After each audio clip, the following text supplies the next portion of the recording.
A warm welcome to the Partnership Assessment and Organizational Capacity Review. This activity marks an important milestone in our ongoing collaboration between People and Habitat teams and Save the Children Philippines under the Humanitarian Response Unit.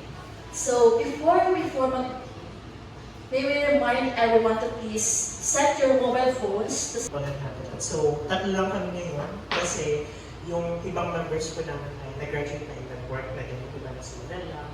Yung isa niya is dito si Rachel, so hindi niya kaya mag-apply. And yung isa, yung finance namin, merong activity kami ngayon sa labas. So, pero pupunta po siya dito in few minutes po. Po, at muli isang mainit na pagtanggap po para sa inyong lahat sa Save the Children Philippines. Thank you. Thank you very much. Maging tapat at matuto. Lubos ang aming pasasalamat sa Save the Children Philippines sa pag-abot ng pagkakataong ito para sa isang makabulong pagkakatuwa sa People and Habitat at sa pag-alalay ng inyong mahalagang panahon upang samahan kami sa bawat hakbang ng prosesong ito nang matiyak namin ang kaligtasan at kapakanan ng mga sektor na ating pinaglilingkuran. Sa ating pagsisimula sa pagsusulig ito, dalangin ko po na tignan natin ang araw na ito bilang simula ng isang mas malalim na ugnayang mapagkawang gawa.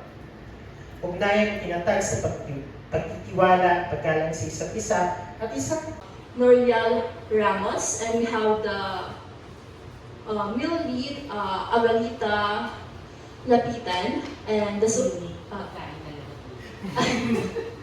okay. Supply chair, Ajin, Joey, Pogoy. Okay. Welcome po sa aming isla. Warm welcome to all of you. So now, at this junction, we are honored to hear from a partner organization. Let us now give the floor to Edward Paginaman for their welcome message and presentation. Let us give him a round of applause, please.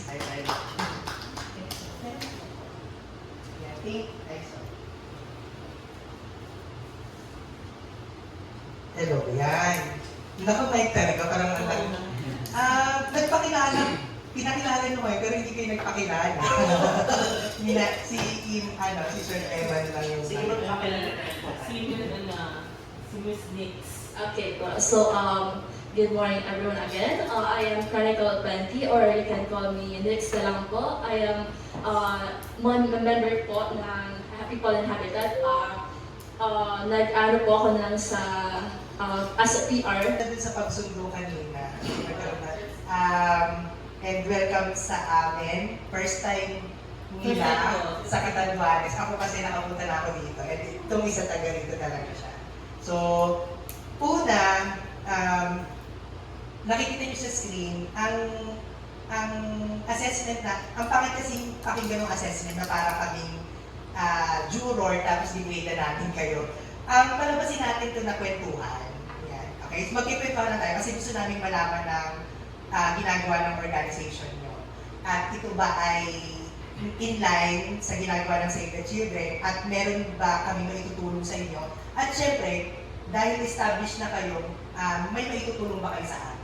So yun yung kailangan natin tignan. So kami ay malugod na makapunta dito. Nahihirapan akong magtagal kasi laking Amerika. Wow! So, tayo dito, nakita namin yung potential na kung maraming nag-apply ng mga organization, pero isa kayo rin sa napili. So, dalawa sa Mindanao, dalawa sa Bicol region, and then dalawa sa Luzon, sa Calabarzon region. And hopefully ay magtugma yung ating mga gawain. And may mga tanong kami na maaaring itaas mamaya sa inyo. Ito ay paglilinaw para dun sa gagawin natin na partnership. Okay? So, nakikita natin sa board, ito, sa ating screen, isa lang yung pinakang layunin natin. Meron na tayong gagawin assessment or kwentuhan. Ito ay para tignan yung inyong kapasidad, and then yung strength nyo, and ano yung mga kailangan pang ma-improve. So, hindi kami perfect na organization. Para lang malinaw, hindi kami naghahanap ng Little Save the Children na organization. Kami din ay may mga kailangan pang iproseso sa aming organization. At unti-unti ay patungo tayo kung saan yung dapat nating puntahan. At iisa ang layunin natin dito ay para pagsilbihan ang mga bata at kabataan at ang mga kababayan natin. So, narinig naman namin yung sa inyo. So, yun yung gagawin natin sa buong maghapon, kung aabot tayo. Pero since nabigay nyo na yung iba yung documents, ay baka meron na lang tayong mga paglilinaw mamaya. Okay? So, ang process na gagawin natin, yan. So, magpe-present ako what is Save the Children, and then pakikinggan natin si People in Habitat. Tapos, during the presentation, ay Sir Benji, ang aming director, at yung manager ko, si Miss Faisa Ali, ay masaya kami na nakapunta kami dito sa Catanduanes. Okay? So, ano ba yung ginagawa naming assessment? Ito ay hindi para bumuo kami na, ang gusto namin, ang nakikita namin na bubuuin ay isang network. Kung saan ang mga kabahagi ng network na ito ay matututo, at matututo kami at matututo kayo. So makikilala niyo din ang ibang network kapag kayo ay naging kabahagi nito, yung mga partner na namin. Okay? Yung binanggit kanina, anong name na? Si Miss Nix. Nix. Yeah. Binanggit ni Nix kanina yung sa humanitarian. Representative kami. Pero ang mga unit na to, marami ang hinahawakan na nag-restructure kasi ang SAVE. So, portfolio na yung tawag. So, kami, ako at si Noriel ay nagre-represent ng humanitarian portfolio. Pero marami pang portfolio, makikilala niyo sila mamaya. So, yung gagawin natin assessment ay hindi nakatungkol sa humanitarian, ha? Ito ay general.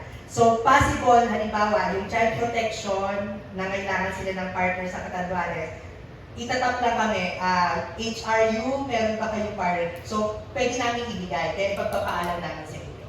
Okay? Kung meron naman dun sa ibang portfolio na nangangailangan, pwede din i-contact. And then, mag-create sila ng Memorandum of Understanding with you sa ibang mga portfolio. Sa amin, gagawa tayo ng sarili nating Memorandum of Understanding, exclusive siya for the humanitarian. Okay? So, para lang malinaw sa inyo. Pero, ang nire-represent natin ditong lahat ay Save the Children. May iba't-iba lang talaga na mga gawain. Ito po yung nagawain. Sige. So, proceed tayo doon sa sino ba ang Save the Children? This is who we are. Save the Children, we're the world's original and largest independent children's rights organization, ensuring that every child, regardless of gender, ability, or background, has the opportunity to thrive. So yung hashtag na ginagamit namin, for and with children. So laging kasama at katuwang ang mga kabataan sa lahat ng aming ginagawa. So ito yung aming ginagawa, we work for and with children to create lasting change. Yan. Kung dati, ang ginagamit ng ating mga magulang na ang bata ay hindi pwedeng makisali sa usapan ng matatanda, hindi yon ang aming prinsipyo. Kasi mahalaga ang boses ng mga bata at kabataan, so mga youth. Okay? So, ang work namin nagpo-focus sa health and nutrition, of course, education, known ang SAVE for education, protection, of course, child rights, and resilience. Yeah. How we do our work, paano natin ginagawa? We push for stronger laws, policies, and funding for children at both national and local levels. Kung nakikita nyo na may mga meron na kaming mga kasamahan na umuupo sa Senate, di ba yung may mga policy na pinopromote, yan. And then, marami kaming representation na inuupuan sa national, regional, at kung saan-saan mang level, hanggang pinakang maliit na administrative level na barangay. Yan. And of course, hindi lang government ang aming mga kabahagi, kapartner, marami rin kaming mga iba't ibang mga stakeholders na nakakasama. Ito yung consortium, iba't ibang mga INGO, nakikipag-tulungan din kami, hindi kami magkakaaway. Oo, akala nyo lang na iba-iba yung nire-represent, pero pagdating sa field ay nagtutulungan ang bawat isa. Iniiwasan ang duplication. May pangit yun, na ginawa na nito, gagawin ulit. So we make sure children are meaningfully and ethically involved in decisions that affect them. Yan. So pwede matanong sa inyo mamaya, paano kayo nag-come up sa ganyang activity? Paano kayo nag-come up sa ganitong programa? Nakonsulta ba ang mga bata? Or ito ay, mahirap kasi yung sa atin, sa sistema natin, akala natin yung ginagawa natin, okay na siya. Hindi na natin tinatanong ang mga bata.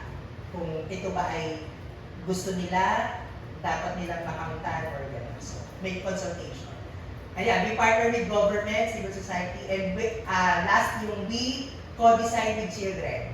Ayan. So, with communities and partners combining local insight with evidence. Of course, iba-iba pa rin ang sitwasyon. Iba ang sitwasyon ng Catanduanes sa ibang mga area.